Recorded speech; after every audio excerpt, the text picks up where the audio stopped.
2, 3, 4, 5, 6. We're all here. Okay, good. I'd like to thank you all for coming to our meeting tonight. Can we ask, let's ask Jorge to lead us in the flag salute. Can we do that? Please stand. Okay.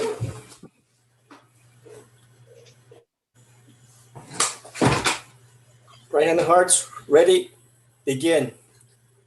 I pledge allegiance to the to the flag flag of the United States of America and to the to the republic republic for for which which it it stands, stands, one one nation, nation, under God, indivisible, indivisible, with with liberty liberty and and justice justice for all. For all. Thank you, guys. All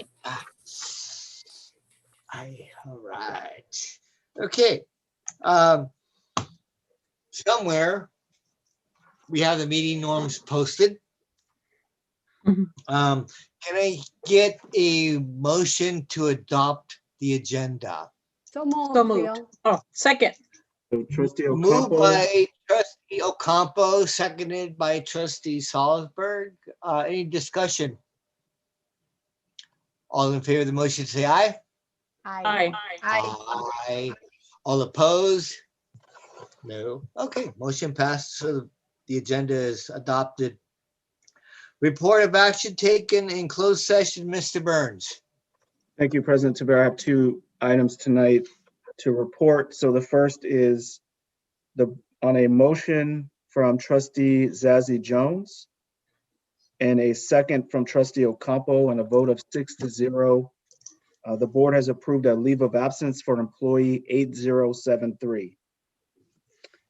And on a motion from Trustee Ocampo and a second from Trustee Padilla-Salzberg and a vote of 6-0, the board has appointed Claudia Chaidez as the Director of Student Activities at Alisal High School. So those are the two reports I have, President Tavera. Very good. Thank you, sir. Next, we're going to have student board reps from Alisal High School. Let's have Jairo Vasquez and Arlie Lara. Are y'all here? Yeah, we're here. We're present. Go ahead. How are you guys tonight? We're still. Trying. I'm still alive, so I feel okay. Okay. You have names of relatives of mine, but they're in Texas. Your Oh, last wow. names. The Lara side is really big in Texas, but in the Vasquez family too. So, yeah. Nice. So Jairo or Arlie, you are able to share your screen if you'd like to. Yeah, I'll go ahead and do that right now. This is my first time sharing my screen on Zoom. It's a bit different from Google Meets, so let's It see. is. Alrighty. Is it working? Is it good? Visible, yeah. Yeah, Alrighty. I saw it. Perfect. Well, before I like to start, I'd like to introduce myself. For those of you guys who don't know me, I am Jairo Lejo Vasquez. I am the ASB president for Alisal High School. So, good evening, board members and community. My name is Arlie Lara. Freshman year, I was class of 2022 president. Currently, I'm serving as ASB treasurer. So, muy buenas tardes a todos miembros de la comunidad. Mi nombre es Arlie Lara. A mi primer año en la preparatoria fui presidenta para la clase del 2022. Este año tengo el honor de ser tesorera para la escuela Alisal. Okay, perfect. Now we can begin. First category that we're going to talk about is going to be academics. Just like the general overview of what's been going on since the last time that you guys saw us present for you guys. So yeah, Arlie, tell us about what you've been doing. So the Church and Times have become a tradition here at Alisal. So we included this tradition part as the virtual school started. So our times are broadcasted every Tuesday and Thursday. So you definitely don't want to miss out. So we include in our videos school competitions such as the Trojan Gel, Spirit Week, and many other activities. that are current in our high school. I'm gonna go ahead and play just like 30 seconds of it, not like the whole. I'm not gonna make you guys watch the whole thing, but this is just an example.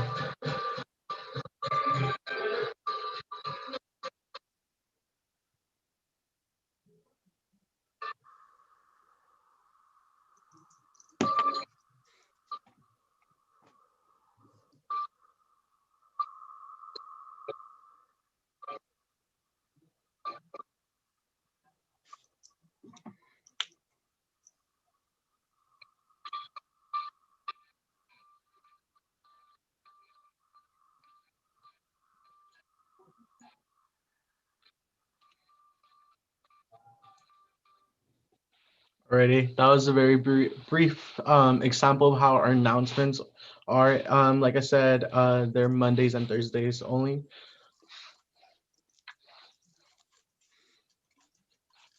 So Alisa High School had the opportunity this school year to incorporate advisory class, which is a 30-minute period in which teachers have a class with students in which they talk about current events that are happening, many college and readiness activities.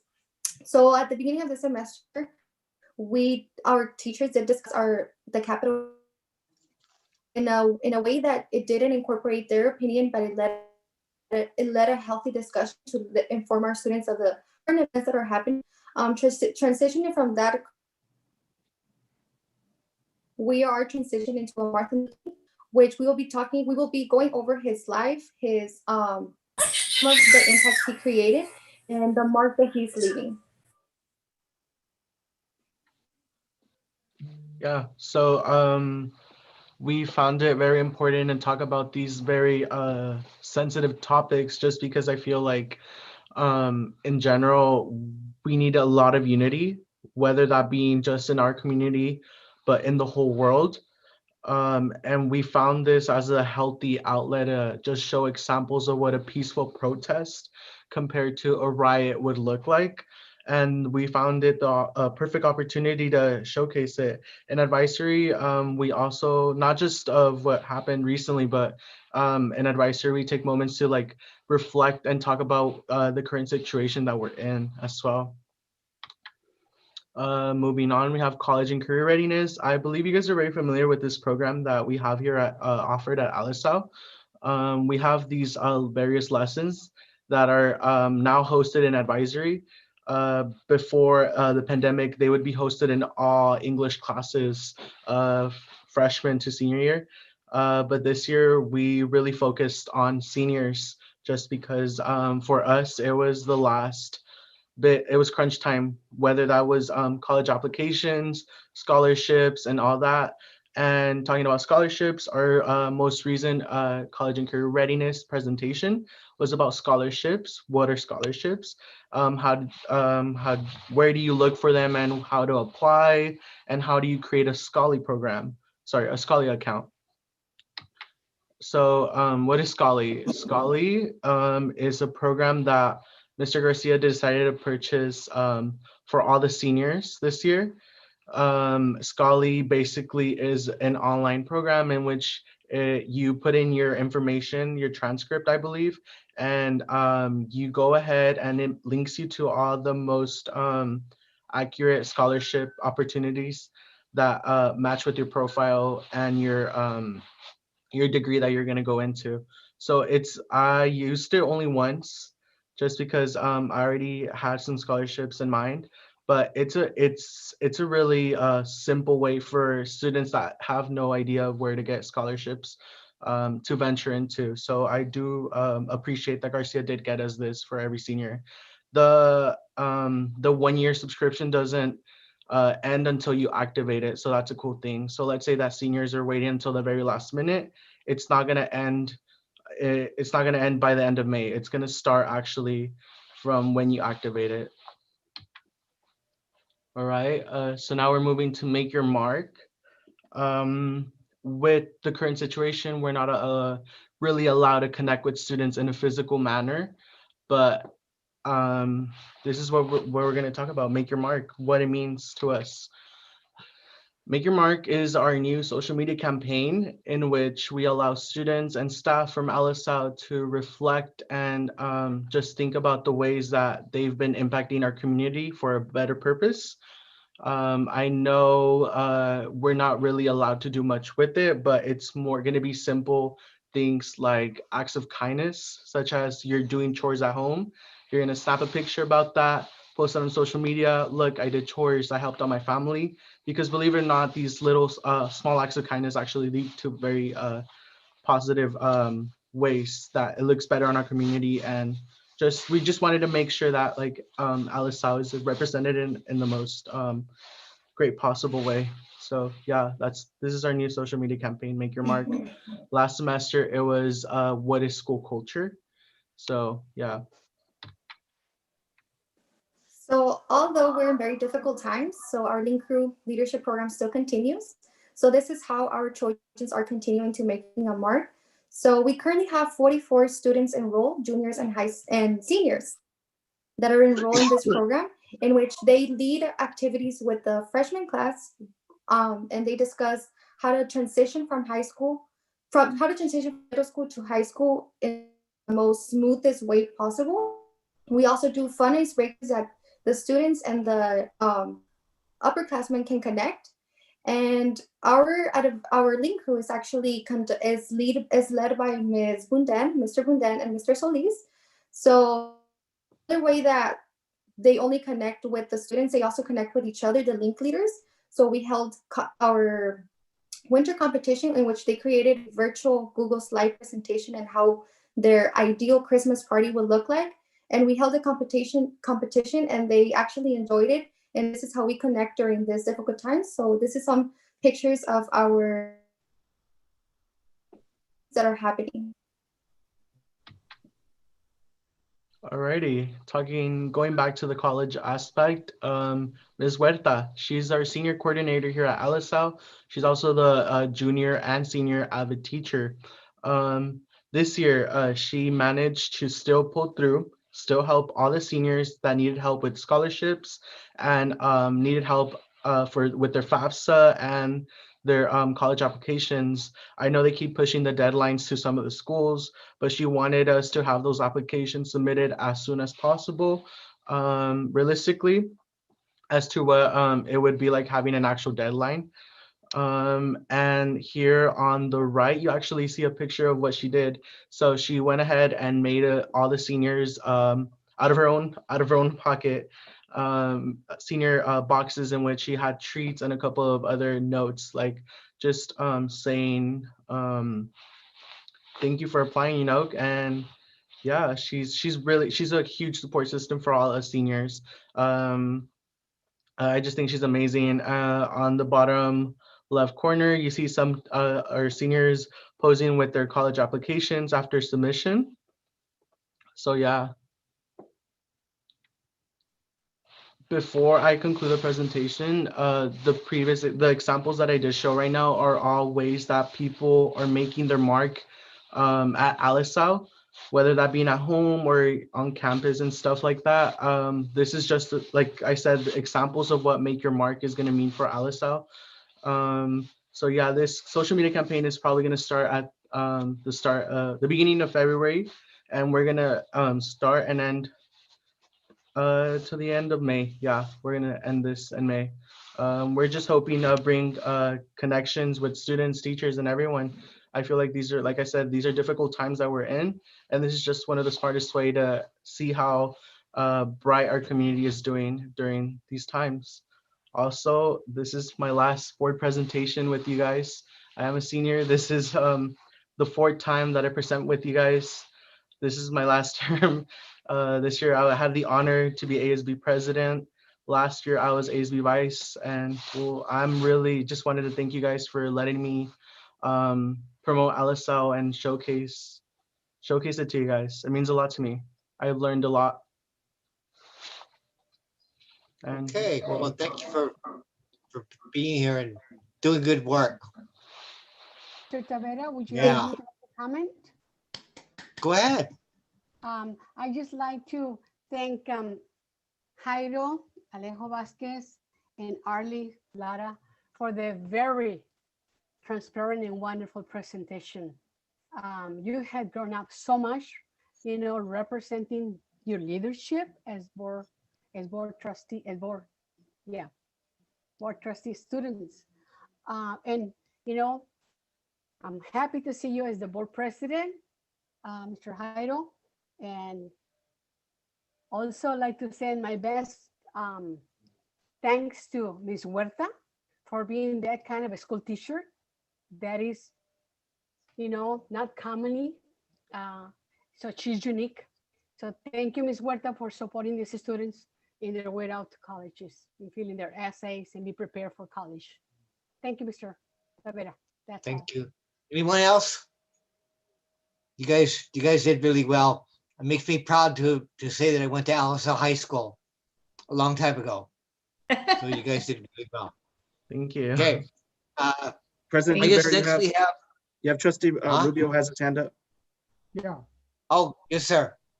I just want to tell both of you, thank you very much for the time, for everything that you're doing. And, because of you guys are here today, and my wife went to Alisa High School. She graduated from there. I wore my Renaissance shirt today. So thank you all of you. Okay, thank you. Okay. Thank you, guys. All right. Thank you. See you later. Okay. Next we have La Paz Middle School. We have Daisy Mariscal and Martinez and Atreya Corella. Are you all here? Yep, they're getting ready.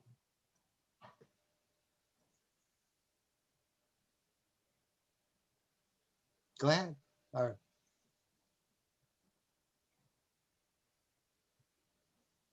are you ladies ready? Do we have somebody else today? Yes. Yes, they do. No. There's different people. When you're ready to start presenting, go ahead and present. Ready to start presenting, go ahead and present. Okay.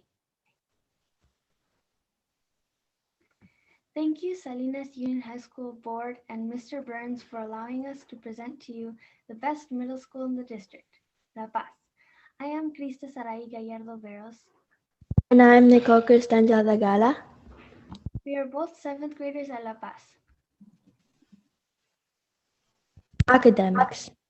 Because of COVID quarantine and attending school online, this year we are only taking 3 classes over 18 weeks.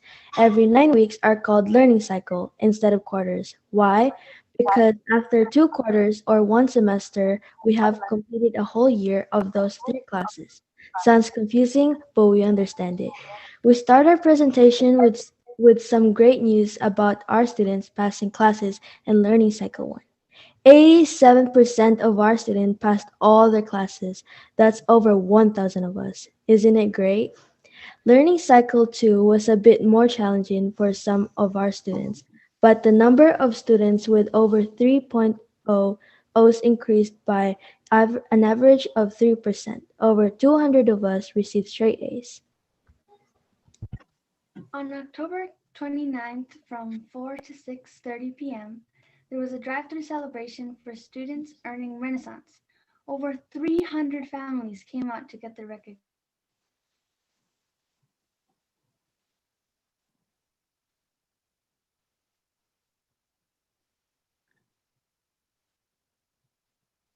Did we lose her?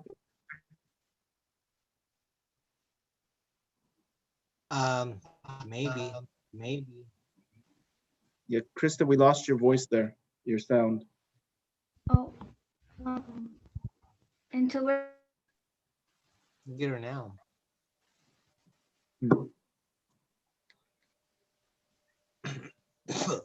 Over 300 families came out together to get their recognition.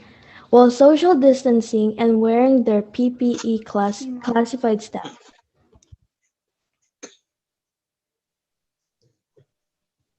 on October 29th from 4 to 6:30 p.m. there was a drive-through celebration. We can hear you. Okay, for students earning Renaissance. Over 300 families came out to get their recognition.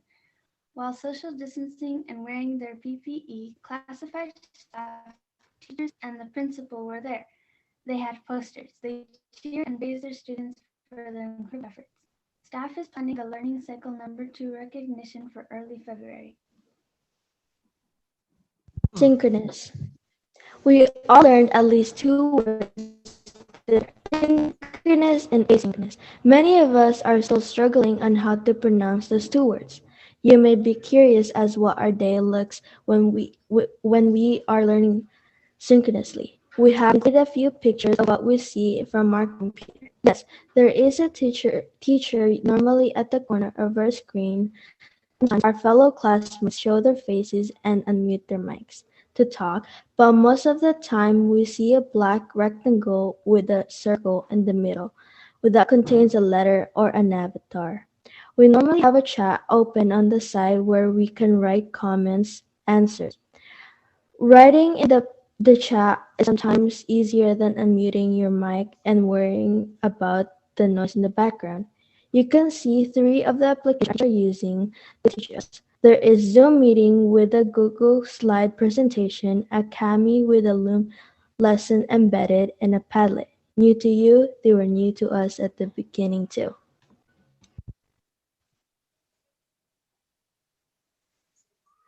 Asynchronous.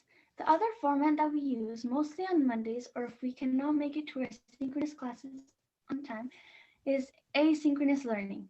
This is when we do our classwork on our own and turn it in by the end of the school day.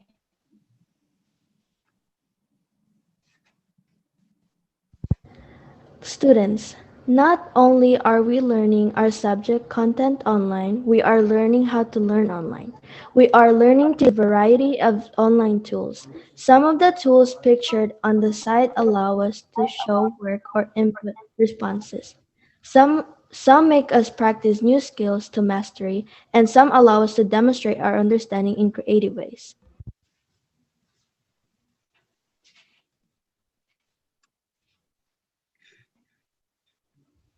These slides show you what the teacher sees while they are giving us online lessons. In the center is the teacher presenting the slides. In the middle is the student presenting the slides. In the center is the teacher presenting the slides. I think we lost her again. I lost her.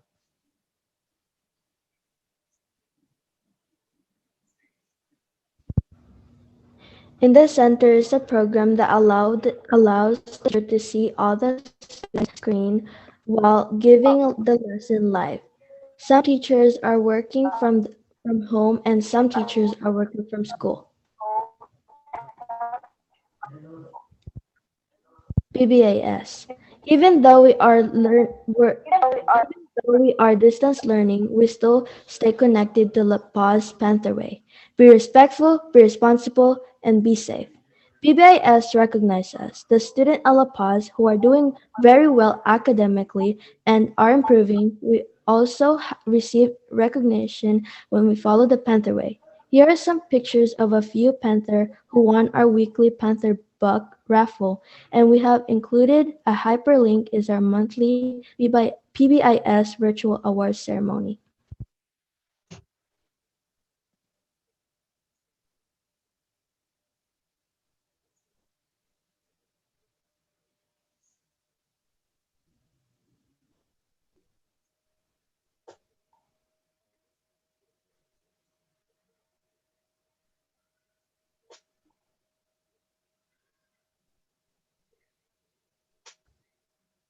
You want to keep going for her?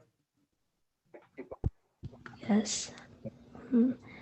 Advisory. The purpose of advisory class is for teachers and students to engage in connectedness activity.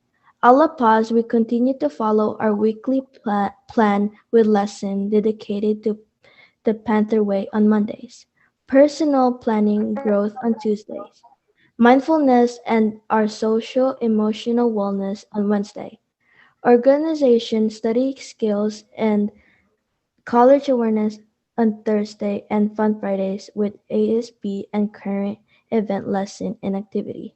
Something new for us this semester will be the quote of the week and college awareness.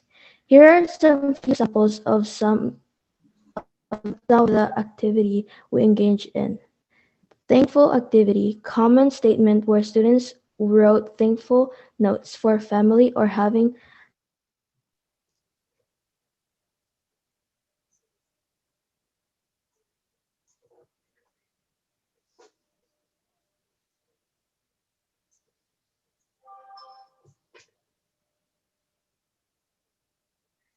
college tour. College tours. Students will virtually tour different colleges and learn where they are, what they offer, and how to get prepared to apply for college.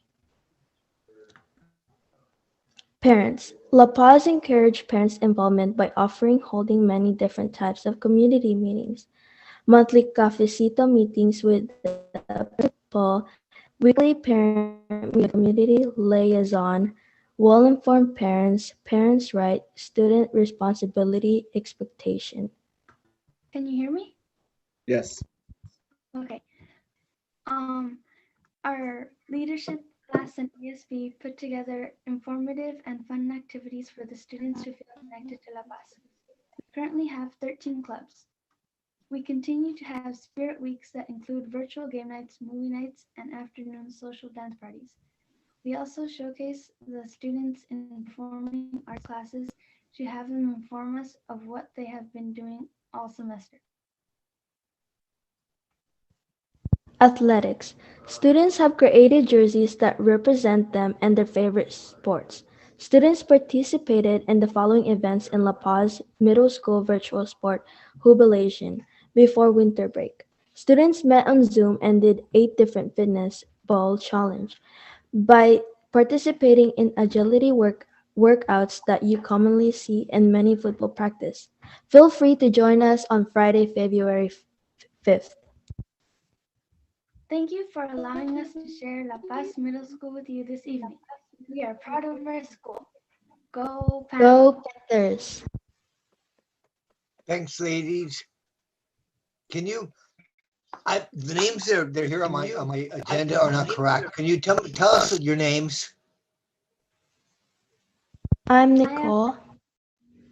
Nicole and Crystal Sarai Gallardo Barros. okay, very good. Any comments from any board members? That was good, ladies. Yeah, that was using some really good technical stuff with your PowerPoint. That was really good. Thank you, both of You you. learn how to do You that. did a great presentation. You know, we're going through hard times right now, but I can see a lot of positive, connections out there and all the programs that are working well. Very good. Thank you. Okay. Thank you for having us tonight. Good evening. Thank you. Thanks, ladies. We'll see you. Okay. Next, we have presentations. We have a presentation regarding Black History Month schedule. I think, Yes. Mr. Burns? President Tabera, trustees, it's just a quick update for you. So as you recall, you adopted a resolution supporting Black Lives Matters back in August, I believe, or end of July, early August. And there were action items in that resolution, including having more emphasis on Black History Month and what we do in terms of activities to support what is a nationally recognized month. And so for the month of February, we are planning for every Tuesday and Thursday to have time during advisory to have a presentation from an organization that gives history through entertainment. They do rap and comedy, but it's all based on the history and contributions of Black Americans. And so once a week, our students will be partaking in the lessons from this organization. And then once a week, we will have some interviews with local Black leaders, including some members of adult members of our community and some student stories from our community as well. So we're excited that we're putting together a plan, and the African American Advisory Committee has been doing a lot of work to put this together with our schools. And so once we get all the codes and everything together, I will share them with you too, so you'll be able to log in if you have a chance as well. Very good. So just Do an you have any update. questions? Do you have any questions? Can you tell us, Mr. Burns, who's on the committee? So we have Chanel Smith, who's a teacher and a parent.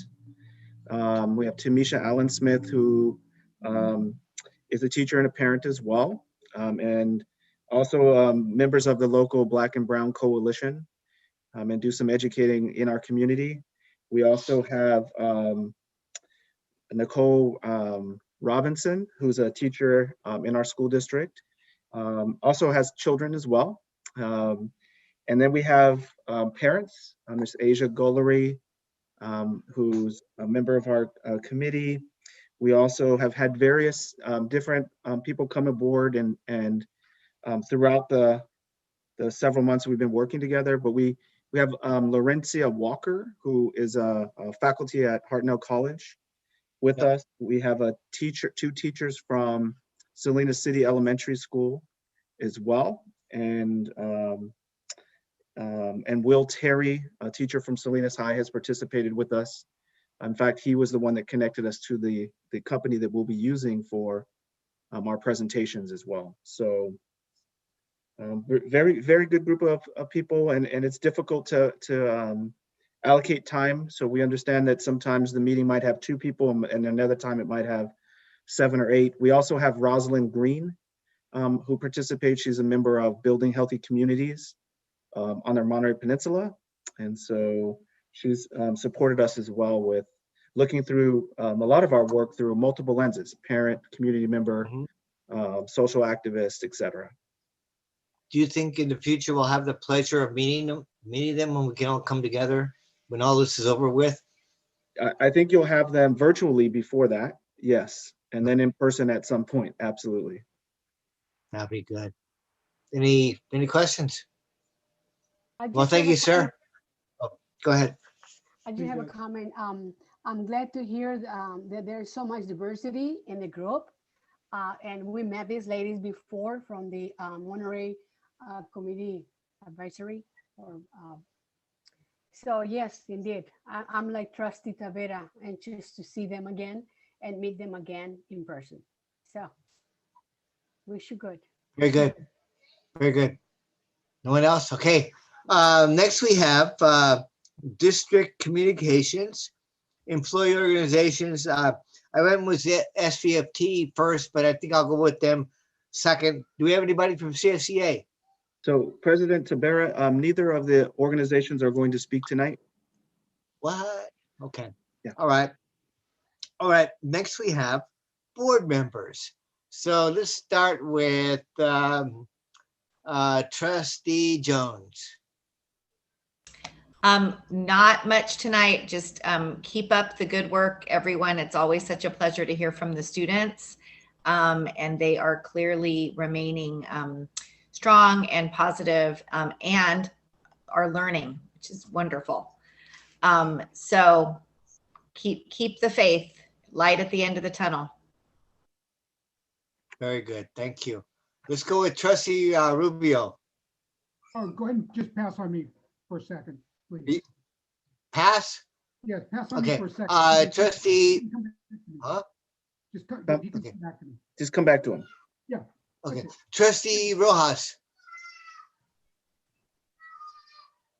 Okay, just got a couple of things I wanted to share. One, the most important thing is today is National Spouse Day.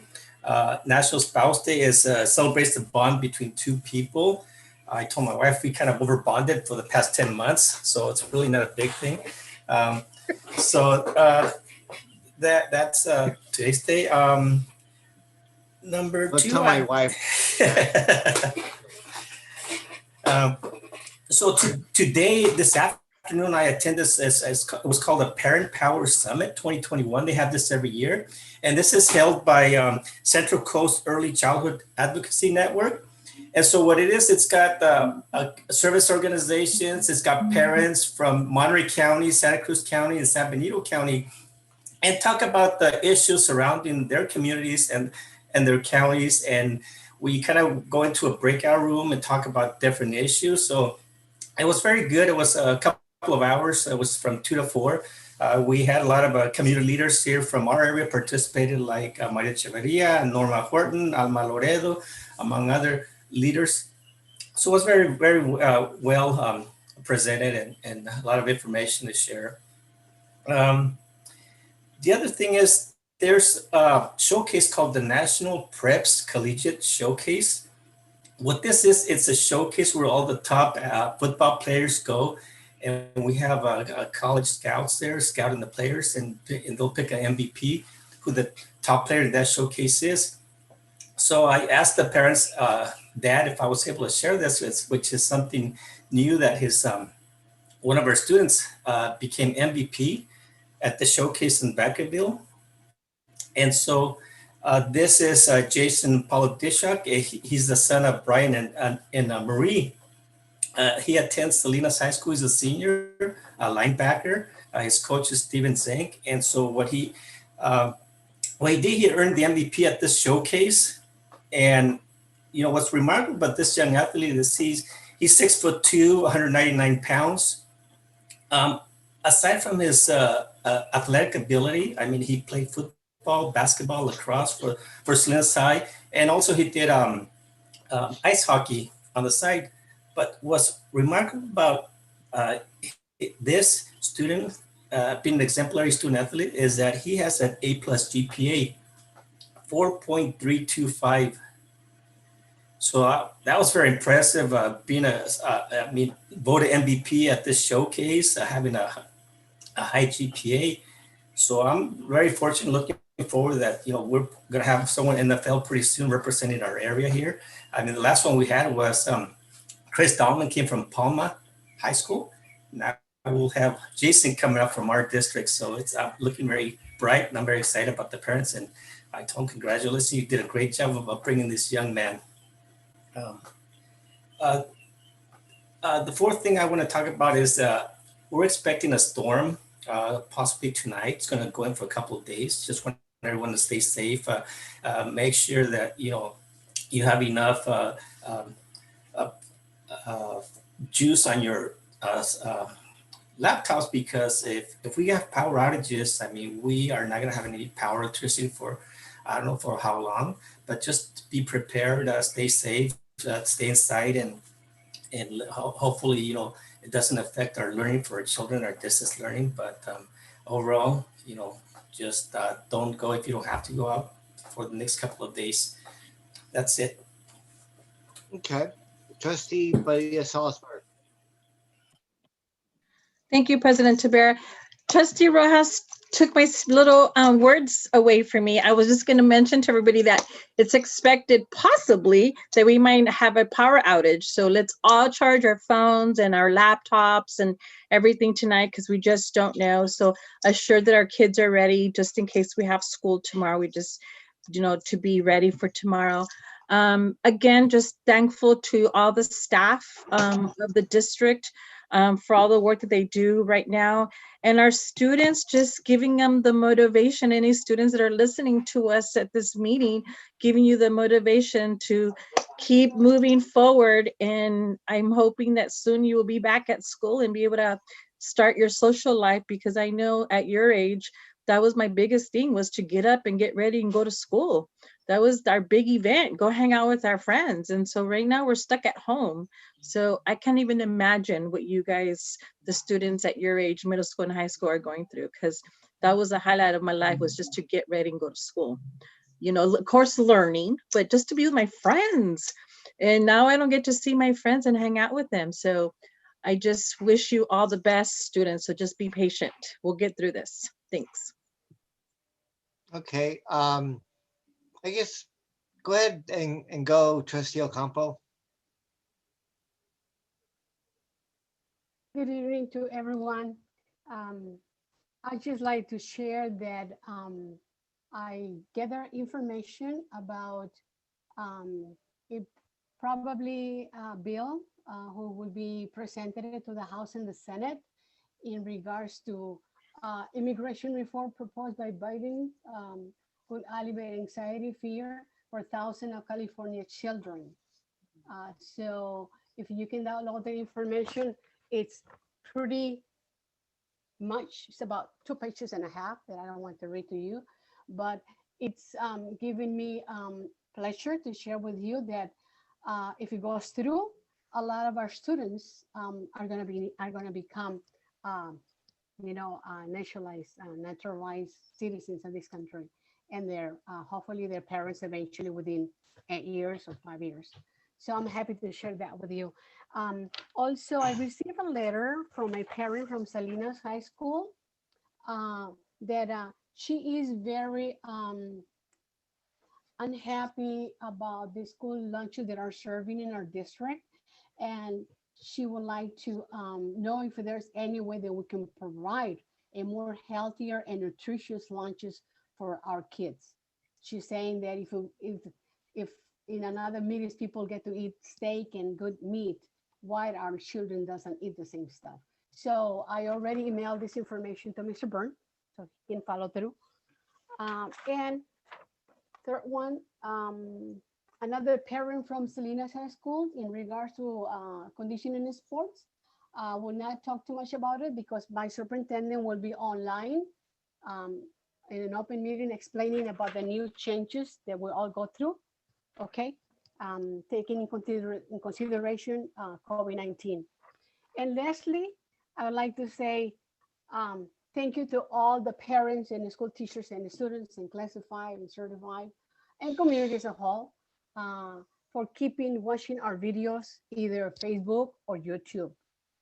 Feel free, if you have any comments, to address our webpage from Salinas Junior High School District and just place your comment and make sure that you put your name.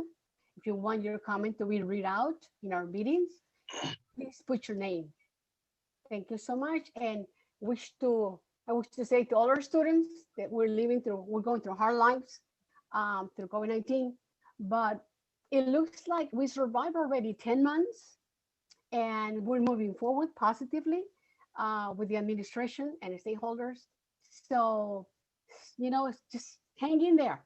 And the presentation from tonight through Alisal High School and La Paz Middle School indicates that you are really moving forward and hoping for the best. Thank you so much, President Tavera. Thank you. Did I get everybody?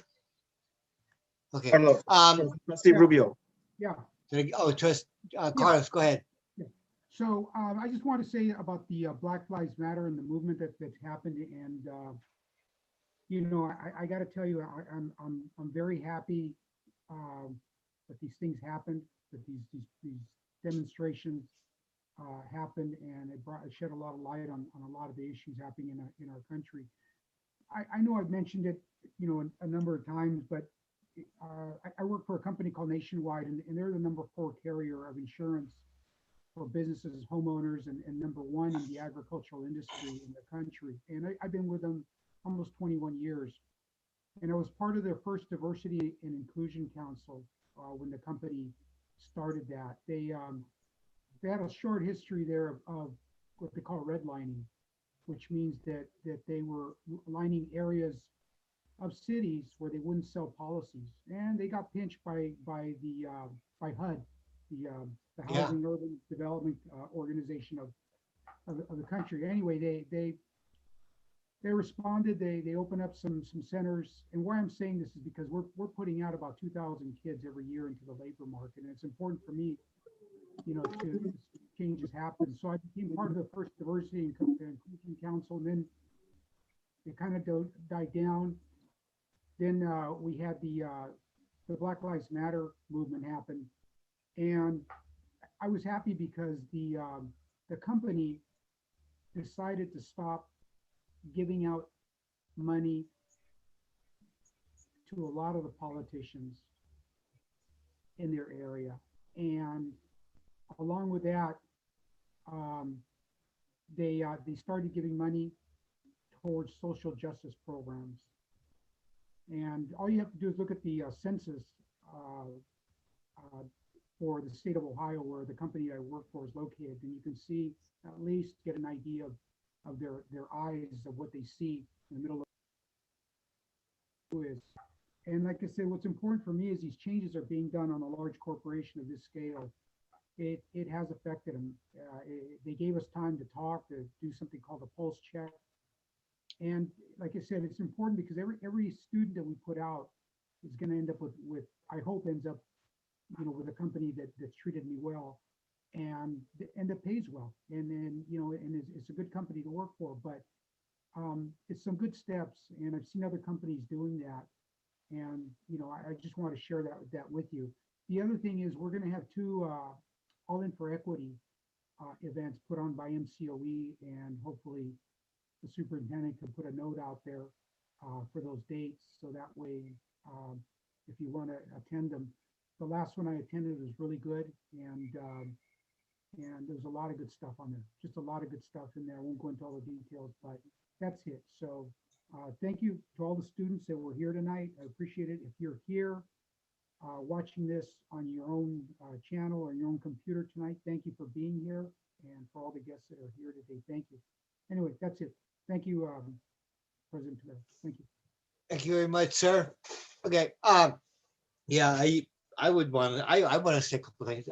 One, I got to go to my very first county board meeting yesterday with all the other representatives from throughout the county of Monterey, from as far south as San Bernardino, and as far north, I suppose you could say, as North County and Big Sur, etc. And we elected our new officers, and pretty much stayed about the same.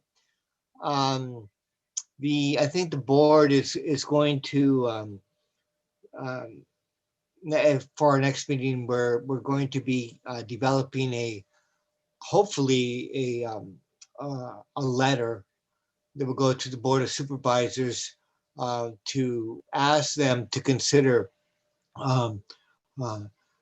doing more testing and providing more sites at our school sites for vaccinations. And everybody was in pretty much agreement on that one because of COVID and how some areas in South County and areas in Salinas in particular, 9395 and 9396, have very, very high numbers of COVID-19. So I'm glad that the county board association, I don't even remember what it's called, but it's all the board members from all throughout the county. We all get together, and they wanted to take that kind of an action. I like that. I think I believe that they'll be able to have some influence on the Board of Supervisors. The second thing I wanted to talk about was, again, about COVID. Just last week, I lost a cousin and discovered that a cousin of her sister also had COVID-19.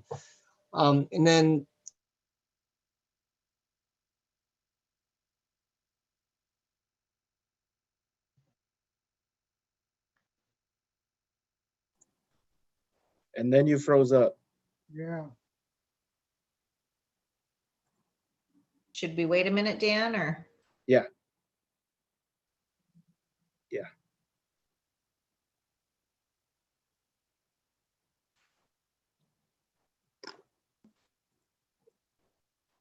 I just texted him. Froze up there. Coming back? You should go for it, Christina.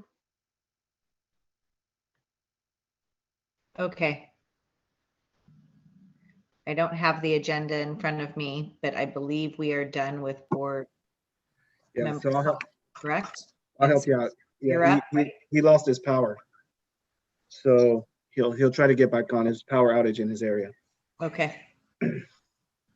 Okay, yeah, so I'm up next. So I just have a few things. And I appreciate Trustee Rubio bringing up the All In for Equity, and glad that he was able to attend. There's some real good learnings there as well. They're Saturday mornings. I know it's tough, but we'll send out the invites. The regular invite comes from Monterey County Office of Education. So if you want to look for it, you might see it as well.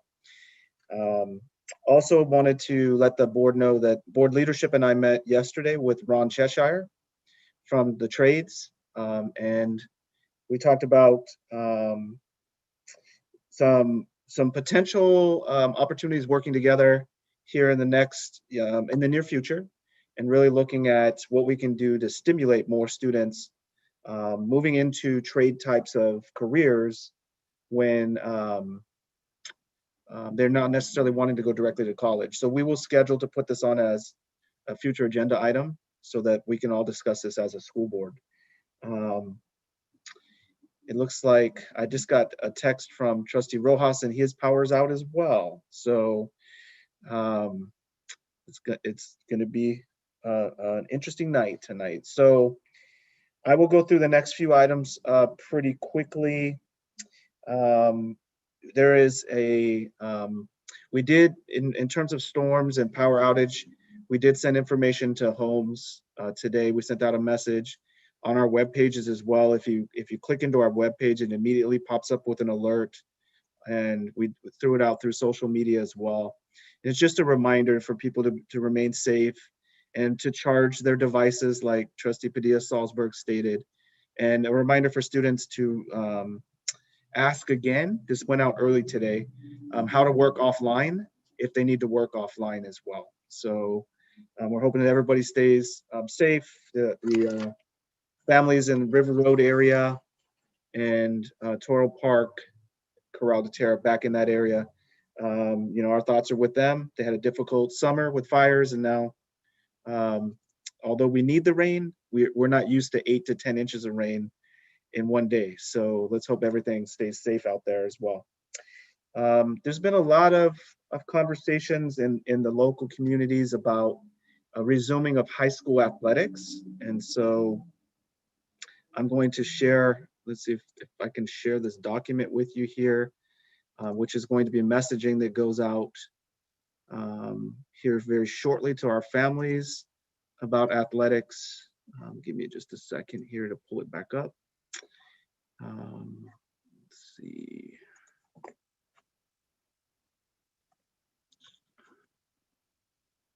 It disappeared on me.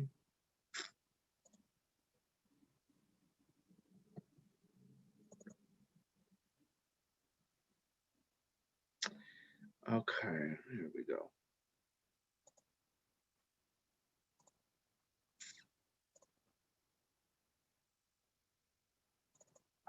Okay, hopefully you can see that. So, as everybody knows, you as trustees have been committed to maintaining health and safety, well-being of our student, staff, and our community from the onset, right? So none of us has had to deal with a pandemic in any level ever. And so a lot of this work we've been doing changes rapidly. And, we've had to be flexible in designing our responses and our systems to address how we provide services for students, especially those services that are essential. And so we all know we've been in distance learning now for a very long time, creeping up on a full year of distance learning. And although we've learned a lot, it's still not a perfect environment for students and staff. And I have to commend the staff for the work they've done to really offer education through this type of learning modality, which, in January of last year, none of us would have thought this would be the way we're delivering instruction. So I commend all of our staff and appreciate all the work they put in. And a lot of times that work happens well after the last class session ends. So we know that's a lot of work, but I know there's also, as a board and members of our community, where there's a lot of frustration about the stay-at-home orders. But stay-at-home orders we have no control over. Those are handed down from the governor's office through all of the systems, right? And those come with different sets of restrictions. And in terms of the of youth sports, those restrictions were part of that stay-at-home order as well. So we also know that here locally, the transmission rates of COVID-19 have been escalating from November all the way through. I thought that we actually had a breakthrough just looking at data. Over the last few days, it looked like there was a breakthrough, and then today there was over 1,000 new cases. So it kind of demonstrates the fragileness of getting ahead of ourselves with thinking that we're out of the woods with this virus. So we follow, and I report, give you information. We follow the metrics, and once the metrics start to get lower, the state then lifts their orders, which they did yesterday, right? Then we start looking forward to doing things to support students in learning, either in small cohorts in our buildings, which currently is all that's allowable for high school students, is small cohorts, and also look at starting the process of returning to athletic conditioning, which we were doing before the Thanksgiving break. And so we're looking to do all of those things, but obviously we're doing so ensuring that we focus on student and staff safety in everything that we put out. So I wanted everybody to keep in mind as well that the state governing body is called the California Interscholastic Federation, or CIF. They have just recently set out some new guidance for athletic competition with state and county virus rates used for determining when it's possible to return to what they call educational-based athletic competition. So according to the new guidance from the state athletic commission, they have arranged sports into 2 different seasons or 2 different tiers. This isn't necessarily new. We talked about this back in October, November. What's new is they moved the dates. So the last starting date was supposed to be December 14th. It is now moved to January, right? And we're into February already. So, but you can see there that the state has determined that for the months of January through April, the following sports could be offered, and it's could be because it's not an immediate offering. It's based on your local metrics of the virus in our community. So for season 1, they've identified traditional competitive cheerleading, cross country, field hockey, football, gymnastics, girls volleyball, and water polo. And for the season 2 sports, which are supposed to take place between the months of March and June, baseball, basketball, competitive sport cheer, golf, lacrosse, soccer, softball, swimming, tennis, track and field, boys volleyball, and wrestling. So they've identified that if we're going to offer sports, you offer them in 2 seasons, and that they're organized this way. So then what they do is they take and add another layer to that, right? And say now it's also based on your county restrictions. So based on the virus in your county. So we know that the virus in our county is going to be different than other counties, right? It's not going to always be the same. It could fluctuate. Even in our neighboring county of Santa Cruz County, before the recent spikes, they were at a lower level of transmission than we were. So there's going to be that variance. So the way to determine then when we move forward with having discussions about athletics is we have to look at, based on the colored tier, which is in this box here, and I will open it up just a little bit. I think, oh, it disappeared. Where'd it go? On the next page, sorry. Okay, so in the purple tier, which is what Monterey County currently is in, sports that could be allowed would be cross country, golf, skiing, which we don't offer, snowboarding, which we don't offer, swimming, diving, tennis, and track and field. So currently those could be the sports that could be offered. And then we would go back up and match them with these seasons right here in this area and determine where they fall. So currently, today, January 26th, the only sport that could be offered in the entire Monterey County is cross country. Based on the colored tier we're in, and the sport of season that the state has identified. So that is information that I've sent out today to the athletic directors as well. And they will be sending this out through channels to our parents and in English and in Spanish as well. And I wanted to emphasize that we will be following and tracking these colors of tiers, and hopefully we'll be able to offer the potential for sports at some point through the year. So the other piece of note is that all of our schools belong to the Pacific Coast Athletic League, and they are in different divisions in the league, but we're all in that same league. Recently, the board of managers for the league canceled all of the league schedules for the remainder of the school year. And they did so because it's hard to create schedules when counties have different tiers, right? So let's say, for instance, that San Benito County is in the orange tier, and they can offer, according to this, they could offer boys lacrosse, let's say.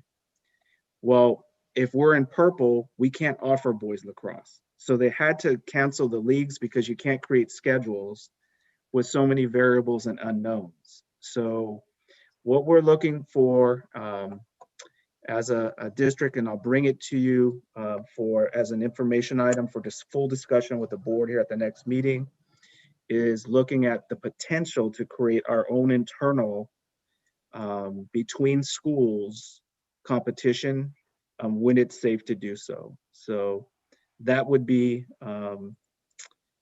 the next step in the evolution of offering youth sports or education-based athletics. So I will bring you that. I know tonight this is not on here.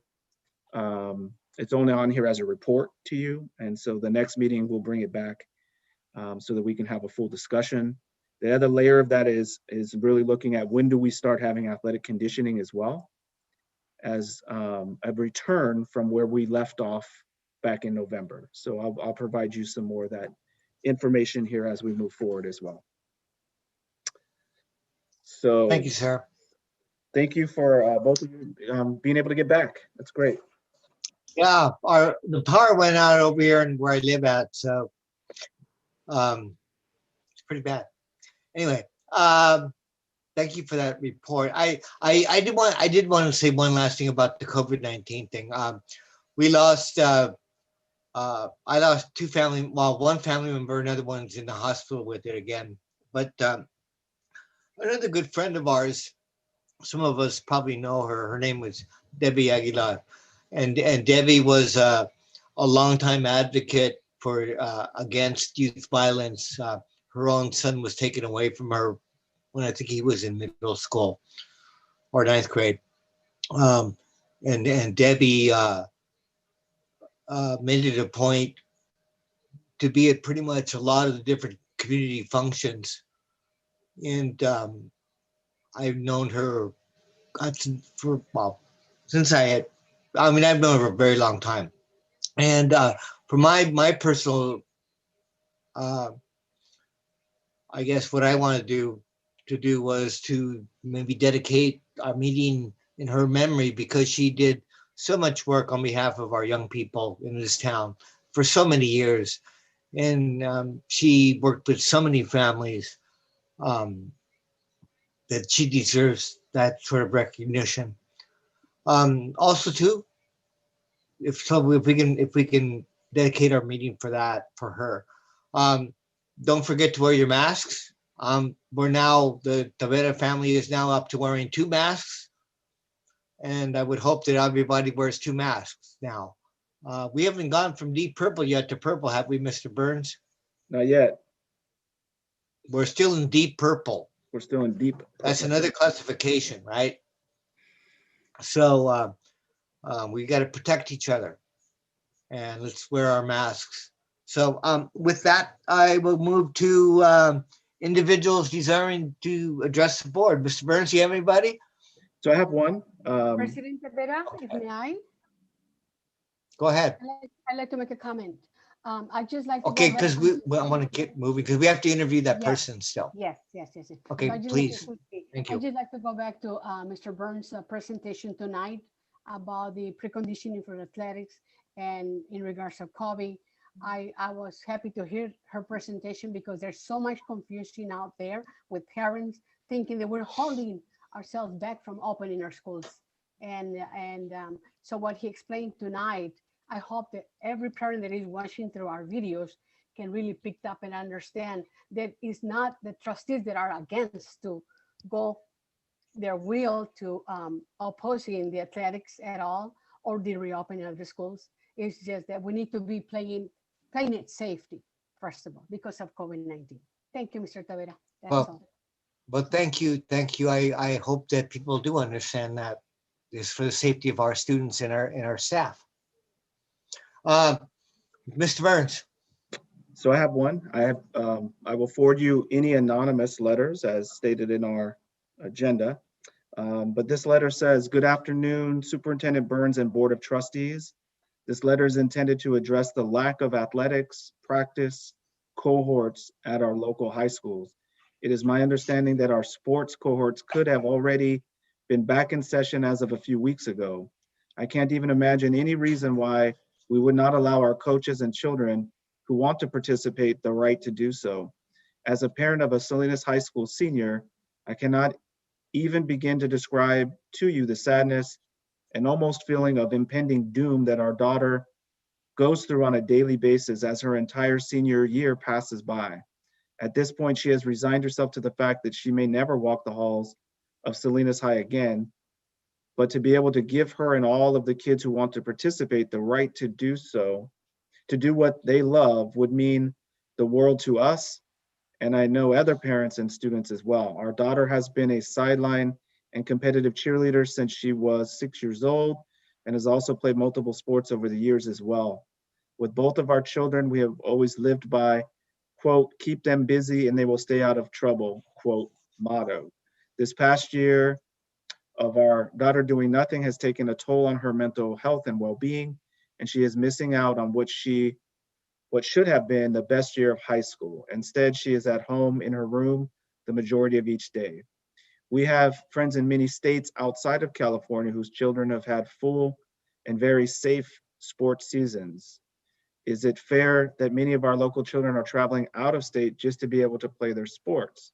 It seems more unsafe to me having them travel out of state lines with the risk of COVID coming in from other areas. It would be much safer to allow them to play their sports here at home in their own counties. These children can never get this time back. Please let these kids play sports. Give something back to them. Let's boost their spirits and allow them to practice and have their shortened sports seasons. Don't let the class of 2021 leave our local high schools with this horrible year and no hope of their legacy. Thank you for your time and consideration, Sandra Mason, class of 2021 senior parent. So that's the only one I have for tonight. Thank you, sir. Okay, and now we'll move to action items. We have resolution number 21-06, condemning the violent sedition. I want to say it says sedition. It should probably say seditious instead of seditions, but it says seditions actions at our nation's capital on January 6, 2021. Don't move. Do we hear a motion? President Moved by Tavera. Trustee Ocampo. No second. I will second it. Seconded by Trustee Tavera. Any discussion? All in favor of the motion, say aye. Raise your hand. Aye. We have 1, 2, 3, 4, 5, 6, 7, or 6 of us. There's only 6 so far. Yeah, 6. Well, hey, I can't see it well. So 6 of us. Thank you very much. Motion passes. That is in response to the action that was taken this last week during the certification process for president. Resolution number 21-07, ratification of payment for Sandro Capo. Do we hear a motion? So Make a trustee motion. Rubio, Moved by Second. trustee Rubio, seconded by trustee Padilla. Discussion. All in favor of the motion, say aye. Aye. Aye. All opposed? Motion carries. Resolution number 21-03, Career and Technical Education Month. Do I hear a motion? Make a motion. That- Moved by trustee Rubio, seconded by trustee Ocampo. Any discussion? All in favor of the motion, say aye. Aye. Aye. Aye. All opposed?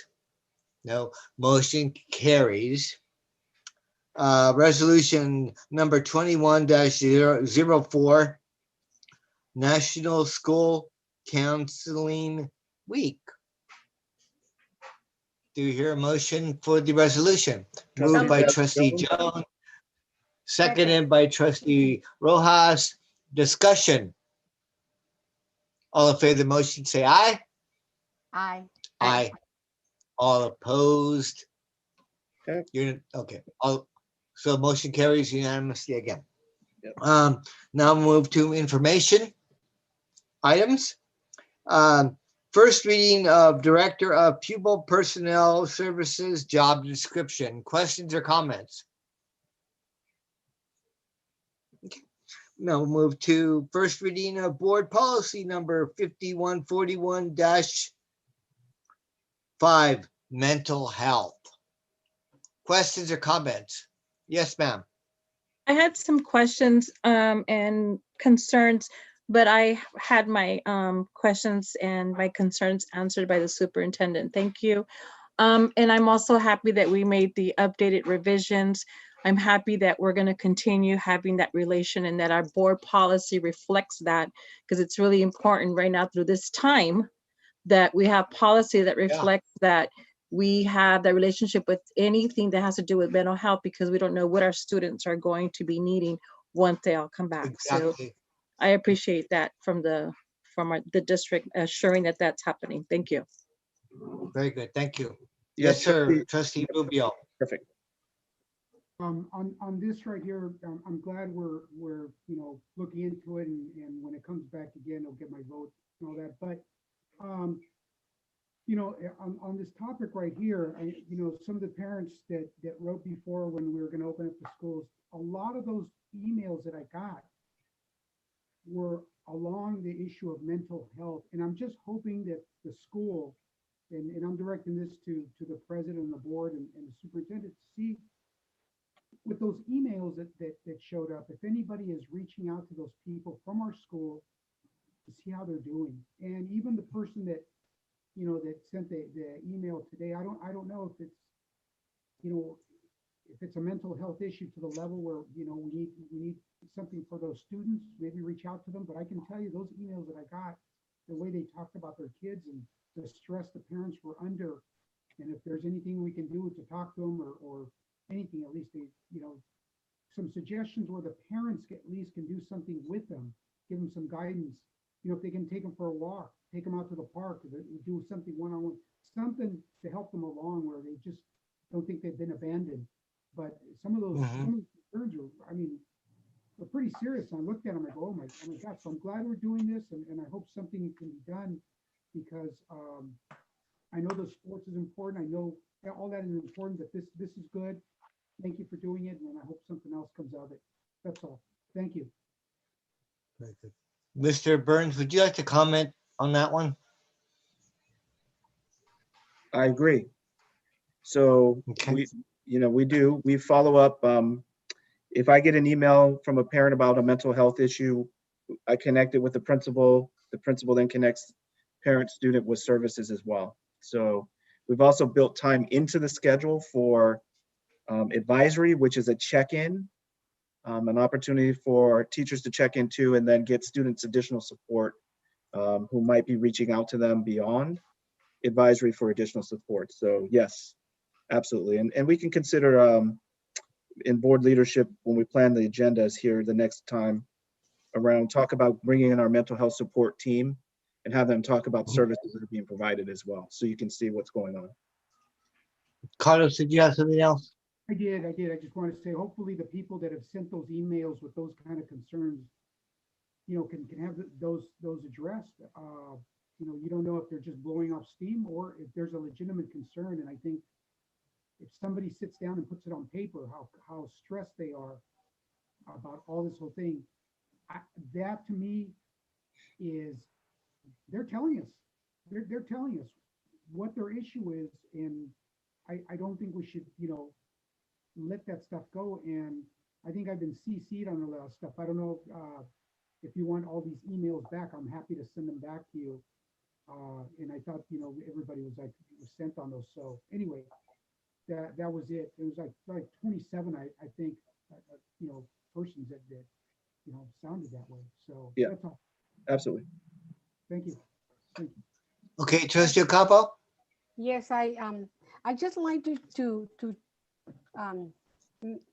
I just like to send a call to all the parents that are watching us tonight, and invite them all, that because we're updating this board policy in which there will be more help for students that are going through anxiety and stress and all kind of mental disorders, to not hesitate and reach out the district's or the school principal and inform the principal that your son is showing symptoms or signals of stress.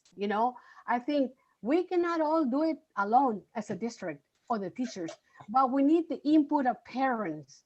Parents need to help us to guide their children's in a way that we can provide them all the social services they need to step out of that, status of depression. I'm glad that this policy is more wide open and it's allowing the principals to reach out to parents and students and provide these services. So for those parents that are watching us tonight, please, we cannot help our student that is going through all these stresses through COVID-19. If you as a mother or father don't call your principal and help us out to take care of our student. That's all, Mr. President Tavera. Well, thank you. Anybody else? That's it. Okay, we'll move to the next one, which is first reading of board policy 5145-3, non-discrimination / harassment. Questions or concerns? Okay, we'll move to the next one. First reading of board policy 6020, parent involvement. Questions or concerns? Yes, ma'am. Not so much Yes. of a question or a concern, President Tavera, but I just wanted to share that Okay. since our role is so important on assuring that these policies are updated and active, I was just thinking I'm going to put it on one of our trustee requests that maybe when we do some of these policies that they would make sense to us if we also have like a presentation at the same time, like if we would have had like our policy is presented today on parent involvement, and we also hear what our district is doing in regards to parent involvement, so that we could see how we match our policies. And I think they would be more, they would hit home and they would mean more to us and we could understand them better. I just had a thought when I was reading them today. Okay, Trustee Ocampo. Yeah, I just like to echo what Trustee Padilla just commented, and this is precisely what I said. I'm calling to all the parents, to be part of this, part of the policies. And I do believe that when we adopt a policy, we take long to bring it back, either for adoption, either for modification, or to find out what's going on. I think this is the right timing to reach out and balance what is working and what is not working in regards to that policy. And then we as a board trustees can make the modification, but with the input of our community, teachers, parents, and students in community. So I'd like to see that too. Okay. Thank you. Anybody else?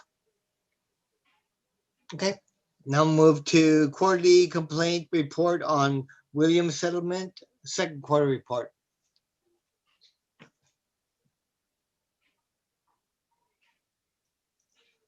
No questions or concerns about the Williams No. report? Nope. Okay, very good. Next, we'll hear a motion for consent. Do we hear any motion moved by Trustee Trustee Ocampo? Seconded by Trustee Rubio. Any discussion? Did you have a question, sir? Yeah, I sent an email to some of the staff just about getting some, explanation, so at least people can hear that are watching our meeting, and I asked them to be brief. I didn't ask them to go, deep into this, but if you could cover that, and I sent an email on that. And I'll let whoever can do that, please know. So does the board want me to go through those 7 or 8 items one by one? So I can, I mean, I'm fine with that. What? You want Well, that? Can I ask a question? I understand Trustee Go ahead. Rubio's point. Is it okay? Trustee Tabera, is it okay? Sure, go ahead, go ahead. Oh, I understand Trustee Rubio's point, and I understand if we have a request from the public, but it's our meeting and it's for us to understand. And if we don't understand the information, we have the Right. opportunity to ask. Like President Tabera and Mr. Burns, Superintendent Burns, I sent a text asking for information, and they responded and let me know what my question was. The agenda is also public notice, and the public has a right to contact the district if they want to know. I don't think we want, I mean, one of the meetings that we had, you wanted to put policies and consent to save time, and I had a concern with that, but now we want to Yeah. go through all the consent items. Not all of them. So I mean, is the public asking for this? They are still taxpayers, and somebody. I had a hard time hearing you. Do you want to pull items from the consent agenda? No, Part of that's the not, agenda. that's not what he's saying. No. I can't hear him very well. Okay. No, the answer is no. I just wanted to just go one by one, and you know what? I do have a couple of questions to ask, but you know what? It is important for me to at least, so the working here, if all of you understand this, maybe then I'll let one of you explain these to me, and you can do it, and I can take you offline, and you can go each one of them, and that'll be good. That'll be good. So if there is a volunteer on the board that wants to call me after this meeting and go item by item, I'll be happy to do that, because if you understand them, that's good. That's good. So you can do that as board members. I did send a written response to Trustee Rubio and President Tabera and Trustee Zazie Jones, who were on the email thread. So I read it. yeah, there's a response to all of those I haven't things. read it. But, I don't have my phone is charging. but yeah, I think the protocol we had before is when you have a question about consent, that we used Mondays previously, right? Where Yes. we would get together Mondays, Yeah. and then that stopped because we weren't getting questions there. So, and I know it's tough to read all this stuff a lot, before Monday. I get it, but if you can get them to me in advance, I'll definitely get staff or myself to answer them for you. Consent items are majority of the time they're contracts of some kind, and I can definitely give you that information. Let me just ask you on one, then, Yeah. if the president says it's okay. Does the Hard to president- hear you, Rubio. I just have So, one Which question. one? If the president is okay with that or not. Sure, which one?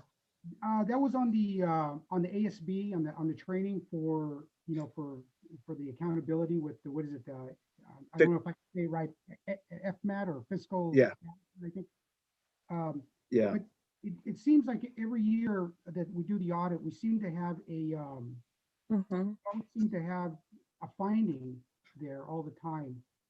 And I'm just wondering what, if the other trustees have an answer, give me the answer, because if you understood it, I don't understand why it keeps coming up, the finding, and we're giving them training, and we seem to be doing this over and over again. And so if you have an answer, give me an answer. So yeah, so I provided a written answer. I'll extend that a little more. So Yeah. FICMAT is fiscal crisis and management, right? So, and we bring them in from time to time to do trainings. They are one of the premier trainers in looking at business practices. And so there are laws that change from year to year. There are codes that change from year to year. There are account structures that change year to year. We bring them in to train our staff in that. Okay. So without that, they won't have that new knowledge, and then there will be more findings. So this is a way to be preventative, to get in front of it more than anything else. So do these changes, are they that, I mean, do they happen every year that we have changes that, I mean, we're talking about the money, right? We're talking about the handling of money by the ASB, am I right? Yes, and it's practices too, how they administer their associated student body programs. Do they have the right structures in place? Do they approve their finances? Do they, do they run them according to appropriate business practices? One of the challenges with ASB consistently is that each of the sport teams and the clubs are an account within that structure. And when coaches change, they have to be brought up to speed. Otherwise, they could do something very innocently that becomes a finding. Like, you know what? I needed some socks for soccer kids today. So I went down to the local store and I bought socks for the kids out of my pocket. And then I came back and asked for money. Well, you can't do that. There's a process for that. And that would be a finding on an ASB thing. It's that the intent isn't to steal money from anybody, but we have to stay up to speed on those things, because if not, the result of those audit findings, if they're not addressed, become financial fines potentially against the district, or sanctions of some kind. So we have to have the ongoing trainings, and this is a contract for that. So there was no egregious audit finding last year, but this is just preventative to get in front of things. Okay, thank you. Thank you for that. And may I add to that? And I think that this is what, may I add, Trustee Tabera, sorry. Yes. Go And ahead. I would like to add that that is something that we board members want to see, is some training, because there were some findings. So I think that, if I recall, the board, we as a board, I think, wanted to assure that there was some training, if I remember correctly. So when I read that, I was like, oh, yay, there's some training now for the ASB office. So I was happy to see that. I thought it was a good thing. Can I Those are good questions, Trustee Rubio. They're good questions too. Yes, ma'am. just having Yes, done ma'am. ASB, I just want to tell you, Carlos, ASB is the school account, probably worldwide, that almost always gets audited, because there's too Yep. many hands in the till. It's nothing. I'm not accusing anybody of anything. It's just you've just got a lot of people doing a lot of stuff. It's limited money, but because it's ASB, it's accounted like any other categorical account. So it is even in my teeny tiny district, ASB was the one account that always got flagged. So just so you know, it's not an anomaly here. It's just the way ASB is. And in all the audit reports I've ever seen for the district, I think ASB comes up a lot. It comes up practically every year. And my understanding of it is that there's a lot of turnover. And yes, Trustee Jones is correct. There's a lot of hands that are involved with that one. And not to point the finger at anybody, but sometimes you get it, they get it, and sometimes they don't. And it kind of goes, it's not consistent the way we would like it to be, but it happens. Yeah, and people do need to be trained. They do need training. So I think the concern is it's a good concern. But one of the things that I have always learned in regards to consent, if I did have a question, I would go either ask the superintendent, or I would ask the person that I needed to ask to get my answer. And generally, I don't have too many questions about consent, because I always try to get my answers to my questions ahead of time. Yes, ma'am.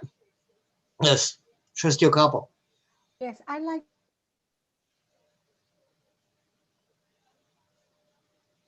I can't hear you. We can't hear you.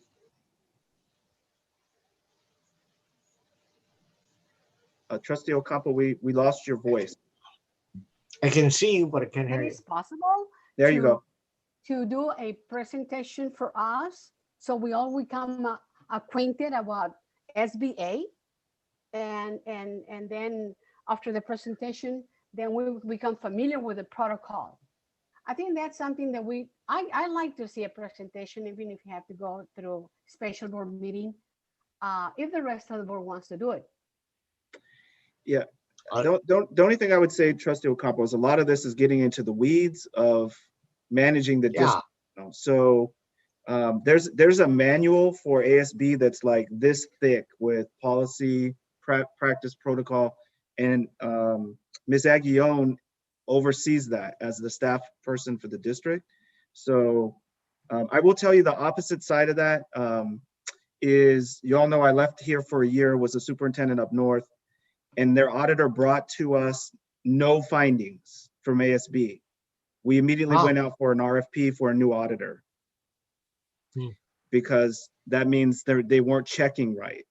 And so these are typical, and we try to avoid them, and her staff do a good job with that. So, but I do want to encourage us to move forward with the agenda, because you do have an interview process coming up as well. Yeah, I do agree. But the other hand also, Rubio, what I did, I went on my own and checked every school in regards to the SB, ASB, student.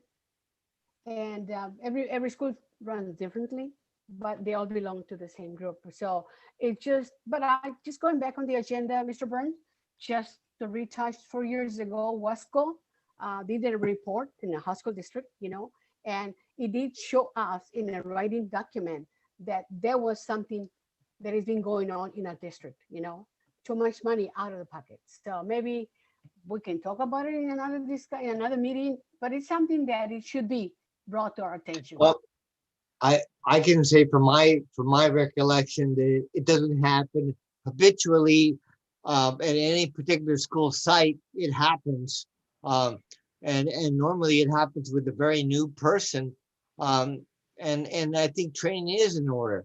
And my experience on that one has been that you do see a lot of turnover in ASB, and there are issues, but they don't happen all the time. And every year, all of us, we all get the audit report, and we can see what the findings are, what the conclusion is, and we can read that, and it will tell us whether or not it's an issue or not in all the schools, or if it happens habitually. So, oh, hi, girl. And so I don't know how to answer that one. So here, yeah, let me answer it for you. So the auditors are coming in here at one of our next meetings to present the audit report, and we'll bring it up with the auditors. Thank you, Mr. Burns. That's all. Is Trustee Jones there? I have to like close this door for a sec. I'm here. Could you So you have a motion on the floor from Trustee Ocampo and a second from Trustee Rubio. All in favor, and we've had a lot of discussion, right? Yes. Stop the discussion. All in favor. Aye. Anyone opposed? So we have 5-0 with President Tabera out. Okay. Perfect. And Superintendent Burns, I don't have the agenda in front of me. I apologize. No problem. Back. Oh, here he comes. So are Perfect there any timing. other questions or concerns about audit or ASB? Nope, we passed it. We passed Keep it. going. Okay, so what we at? So you're on future agenda items. Number 11. Okay, future agenda items or future agenda items can be written up and given to Mr. Burns And to President Tabera and I. and to me, to your leadership group. Future board meetings, February 9 and February 23. Can I hear a motion to adjourn the meeting? So moved. So moved. Oh, Moved by Trustee Campbell, seconded by Trustee Padilla Salzberg. Got any discussion? All in favor of the motion, say aye. Aye. Aye. All opposed? Motion carries. Very good. So now, how are we Nice gonna do to this see you Mr. all. President? So you're going to reopen the meeting. We're gonna reopen the meeting. We're gonna go into open public session, right? Correct. And then 15, you have action item. Okay, Action so item is to select or not select the provisional appointment. yes, so let me go over the process, Okay. President Tabera. So as just some simple reminders for the board, you were all delivered the packet that had the resume of the applicant as well as the questions, and the questions are from California School Board Association. Those of you that were part of this process previously will recognize the questions. And all I did was move everybody's name up one from last time. So your names are on the questions in the order +1 from last time. So I just want to quickly just remind you of, this is a process for a provisional appointment. It started on December 2nd when previous trustee Rocha resigned from the seat, and it became vacant. On December 15th at the regular board meeting, you approved the timeline for the provisional appointment process. And on December 16th, we opened up the application process for 2 weeks, for a little more than 2 weeks. It closed on January 8th. It was advertised in all of the local publications. And then on January 11th, which was a Monday, we submitted the name of the applicant to the Monterey Elections Department. They review to make sure the person qualifies. And then we schedule the interviews at the next available board meeting, which is tonight. So I want to remind you that per Ed Code, there is a 60-day process for you to make a provisional appointment. So we are getting close to that end of that 60 days. In the event that the board fails to make a provisional appointment within 60 days, the county superintendent must call an election to fill the vacancy. And so, and in our case, it's because there's still 16, 17 months left in this term. And so the county superintendent would have to then call for an election. If an election is called, the district would bear all of the cost of that election. And in a previous board meeting in December, I in the report showed you what the cost of an election would be. And just as a reminder, if it was consolidated with another election, which there currently are none coming up, it would cost the district between $479,000 and $638,000. If it's a standalone mail ballot only, that would go up to $638,000 to almost $800,000. If it was a standalone election with mail-in and polling places, that would go up to $1.1 million to $1.6 million. So those are the financial implications, and these are just reminders.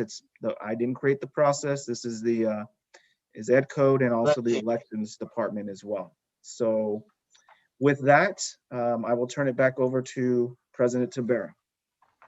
Okay. So we all know the financial ramifications of our decision tonight.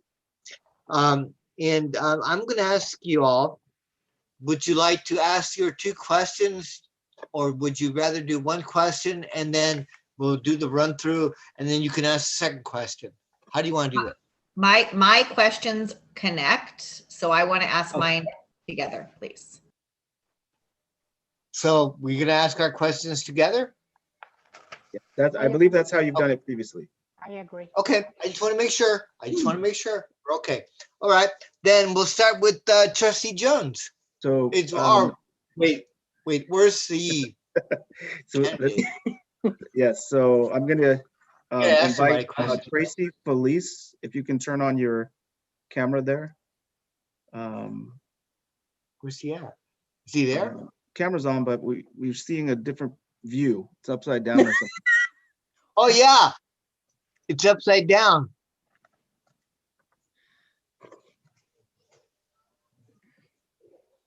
Or something's blocking it. There you go. Yeah, you're right.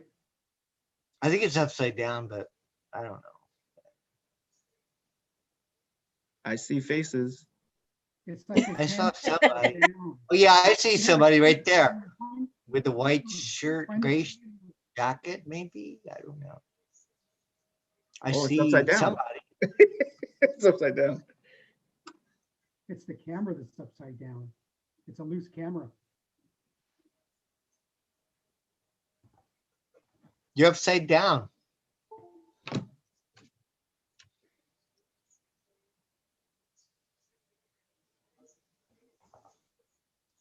Sometimes that's how the world feels. Welcome to our world. Are you kidding me? Okay. Okay, I'm trying to help. How do I fix this? It looks kind of like Please, just to go all the It's way back behind- with your hand. it's behind something. Yeah, behind something. There, I guess we can see. There you go. Okay, I think I got it. Okay, Trace. Here we There go. you go. There Yeah. you go. Yay. Teachers, that's what teachers do. That looked like a classroom to me. Okay, here we go. Oh, Gotcha. wow. There Awesome. we go. Yes, sir. President Rivera, it's all Mr. yours. Felipe. Mr. Yes. Felipe. You look Yes, like can you your hear me? dad. You look Ah, like your thank you. dad. Your dad was my coach when I was a senior in high school. Okay. Yeah, he was a very good guy. Okay. Do you know everybody on the board? No, I do not. Can you see us all? Can you see us all? Well, I'm the president. My name is Philip Tabera. Underneath me, directly underneath, well, in my screen, is Trustee Christina Sazzy Jones. You see Christina there? Yes. And then we have Sandra Ocampo. She's also a former president. She's on the board. You see Sandra up there? Okay. And then do you Nice see meeting you, Mr. Patty Felipe. Padilla signed? Salzburg? Yes. And Trustee Rubio, Carlos Rubio. You see Yes. him? Yes. And Trustee Jorge Rojas. He's probably closer to you. He's in around your area, kind of, sort of. Okay. So, and yeah, so Yes. Christina has a couple of questions for you. Okay. Good evening. First of all, let me tell you, I am very fond of your wife, who I've worked with for years. Thank you. Disclaimer, This is her classroom right here. I recognize, and I saw her beautiful face. I actually texted her, "Is this your husband?" Anyway, so I am very, very excited to meet you, as weird as this environment is. Yes. And for you A to little be different. this, yes. So I have two related questions. I'd like to ask you them actually simultaneously, and then you can answer them both however you choose. Mhm. First question is, what do you see as the basic purpose of the public schools or the public school system? And then the second part of that question is, what is the role of the Board of Trustees in the fulfillment of that purpose? Well, I think to educate all students equally for the first question.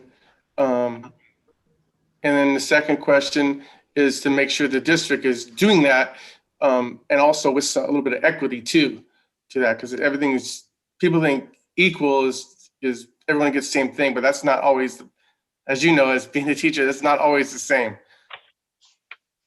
Yes, I do. Perfect. Thank you so much. I look forward to getting to know you. Okay, am I next? Well, okay, let's go with Trustee Padilla Salzburg. Okay. Hello, Mr. Tracy Felice. Well, Describe your response. If a parent cornered you in a grocery store and asked for your support on a particularly hot issue, how would you handle that? That probably's happened before too, huh? To somebody. Yeah, it does happen a lot. I would stay neutral on the subject, listen to them intently, get all their information, and then refer them to the site principal that their school they're talking about, and then probably give the superintendent a heads up and possibly the board president too. Thank you. Thank you, Mr. Feliz. With that, you know what, Trustee Rubio, I'm sorry, I didn't see your name underneath Trustee Jones. I was kind of going by the little squares on my screen. That's why I went with. Okay, so let's do Trustee Rubio. Okay. Go ahead. Thank you for being here. Thank you for taking the time and thank you for putting yourself in the line of fire here. Okay. All right. Thank you. Thank you for being here. So what would you like to accomplish? Let me say, there's two questions here. I'll ask one at a time here. What would you like to accomplish as a board member? Oh, to keep the district running smoothly, not only educationally, but financially too. Okay. And I guess he threw in three of them. Which is your highest priority and why? Ooh, highest priority, probably to keep the resources getting to our ELs, our SWDs, and also our foster kids, because they're the groups that need the most. When I talked about equity earlier with Ms. Jones, they're the ones where that comes into play. Thank you very much. Thank you. Okay. Next we have Mr. Rojas, Trustee Rojas. Yes, good afternoon, Mr. Felici. Mine's a two-part question, so I'll ask you the same as Trustee Rubio. I'll break it up into two parts. First part I'll ask you is, please summarize the strengths you bring to this role. I think being the second generation teacher and coach in the district is probably my strongest strength I have. Okay. And with that, discuss how do you see yourself using this strength to fulfilling the role of a trustee? Well, as being a coach in the district, it's fair play and teamwork, working with all of you together. And like I'm on the board, then sitting back at the beginning and kind of listening to you and allowing you to kind of get me through the process of being a better board member. And then as far as being an educator, I have insight, not only my insight, but my dad's insight through many years. I've watched him teach too, and things that are with the district and how teachers think. Okay, thank you. Very good. Next we have Trustee Ocampo. Hello, good evening to you, Mr. Tracy Feliz. I'm Sandra Ocampo, and I'd like to thank you, first of all, for applying for this position. It's a huge commitment, you know, and always representing the best interests of our students, you know, in general. So I have two questions for you. The first one will go, describe what makes a good board meeting. I think a good board meeting is more student orientated, like you had tonight with different student programs at each site, and it might not be a particular program that all sites have. Okay, it might just be a particular program that site has. My second question and last will be, what are the objectives of a good board meeting? Keeping the board meeting running in a timely fashion, staying on agenda, making sure that not only board members get to talk, but the public gets to talk, whether it be a student or a staff member or classified member or a community member. Thank you, Mr. Feliz. And one thing that I would like for you to have said as well is that being a board member is hard sometimes because we have to learn to agree and disagree and don't take things personally yourself because politics come and goes. Yeah, so, I think that's where my coaching background comes in too. Being not being a coach for so long in the district is not being afraid to lose and being okay with losing and getting over it real quick. And the reason that I say that to you, Mr. Feliz, is that lately, since I was elected as board president, I promised myself to bring more unity to the board and more leadership. And I think we got it. And I'm proud to have now Mr. Tavera running the board as board president, because we have more unity than ever and trust in ourselves and moving our board, you know, in the future for the kids. Thank you. Thank you. Welcome on board. Okay, I have the last question. Okay. Mr. Felice. I have the last set of questions, so I'm gonna go ahead and say my questions.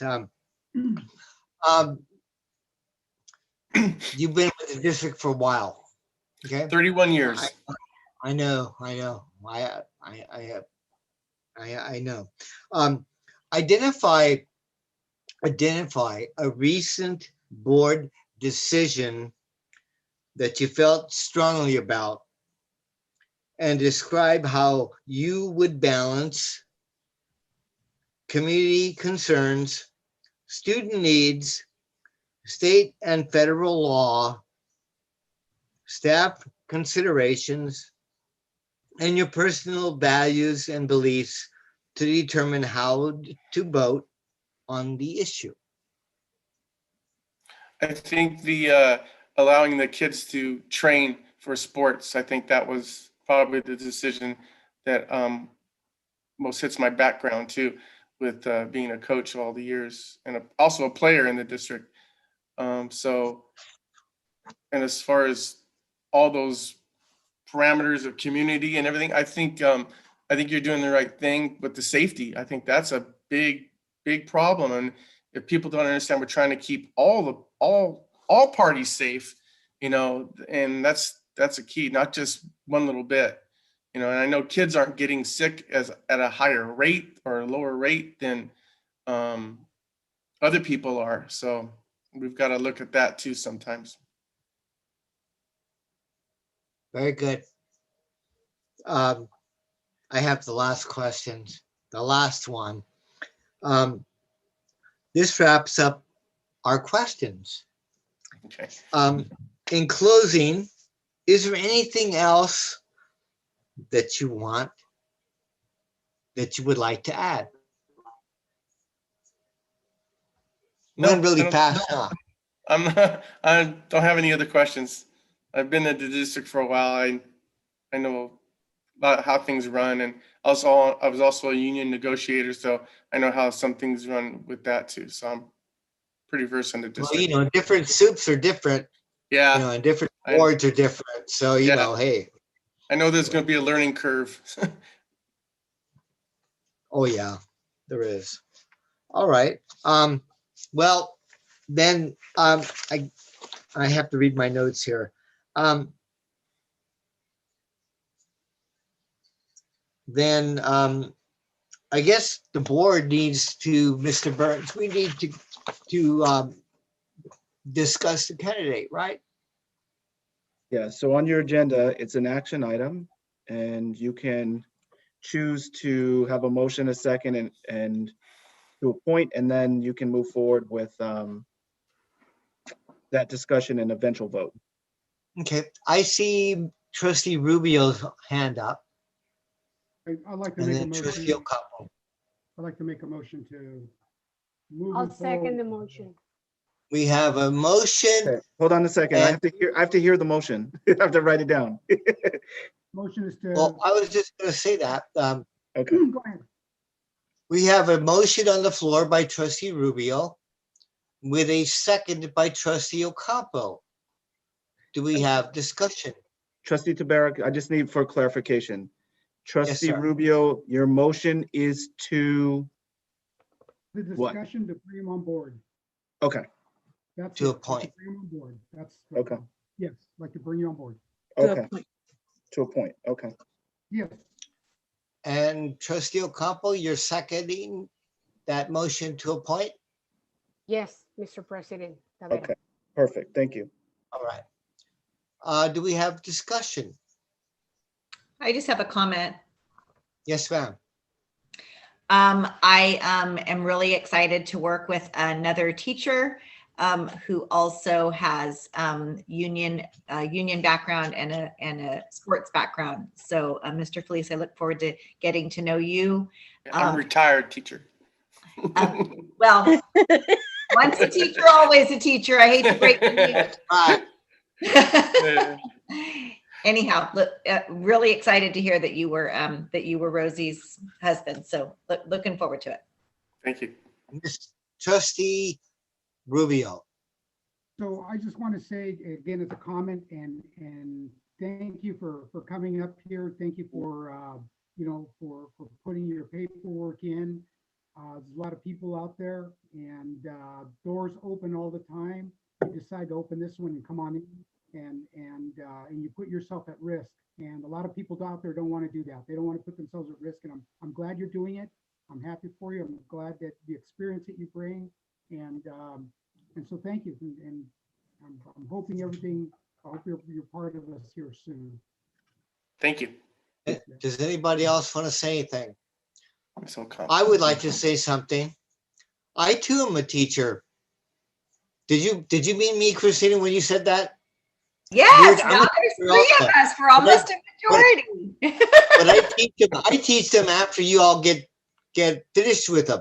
You know, I have them at Hart now, and I had them at San Jose State, and I too am retired, semi-retired, and I think it's good for people, for those of us who are in the field, to be on the board, because I think I think we have a particular understanding of our clientele, and we have a particular understanding of our other faculty, our peers, and our support staff. And I think we all understand what it is that's at stake. And if we are able to produce highly qualified students, that means that we're going to attract more business into our area, and we're going to have a better community, and we're going to have kids, our young people that are going to take our spots when we leave. And I think not saying that teachers have a special knowledge of who we're dealing with. We have really good experience here in our board, and we make very good decisions. And we were able to pass a bond during the COVID-19 in a highly questionable presidential campaign. Which is awesome, yes. Tell me about it. That no one does stuff like that. And I think the community has they can say what some of them could say what they want when they don't get what they want. But I think on a whole, people have a lot of faith in us to do the right thing. And I would like to call for the question. Before you do, Mr. President, I do have a question. Yes, ma'am. Oh, I want to call for the question, and I would like to take the vote on Mr. Mr. Rubio and Trustee Ocampo's motion. So by calling the question, I'm calling for the vote. Okay. Do you mind if you say after I say whatever I'm going to say after we take our vote? Because I called for the question, therefore, according to Robert's Rules of Order, we have to take a vote. So all in favor of the motion, please say aye. Aye. Aye. Aye. Okay, so just for clarity, Yes. because you are making a provisional appointment that has to go to the Correct. elections department, I need for us to take a roll call vote. Okay. So Trustee Ocampo? Before I give my roll call vote to you, President Tavera, I would No, like to the board. You're giving it to the board, not to me. Okay, to the board. I would like to say something. I am very pleased to share that when I read the candidate application for Trustee Area 5, which is Mr. Tracy Felice applying for, I was very pleased with all, all his responses or answers back, in this questionnaire. It says a lot to me. And two of the items that it really impressed me the most was working in a special education and the staffing for a district. And also the other one, it says that he is a very passionate of this district public education system. So I just wanted to read that out to you. And Leslie, when I read his resume, all the experience that he has within him, 31 years, in education, says a lot. So this is why I just wanted to share with all of you that this is why I'm supporting the motion. Very good. Thank So you. that's a Thank you. yes. Perfect. So we're Trustee, taking a roll call vote. yeah, I'm doing it for you right now. Trustee Roja, Yes, I. Trustee Padilla-Salzberg, I am proud to give Tracy Felice a strong vote of yes. Trustee Rubio, Absolutely, yeah. Yes. Trustee, thank you. Trustee Zazie Jones, Yes. Trustee Tabera. Yes. So the motion passes 6-0. We'll move forward with swearing in Trustee Felice and then doing the ceremonial swearing in at the next board meeting in February. But we'll swear you in first so that you're able to access the materials for the next board meeting.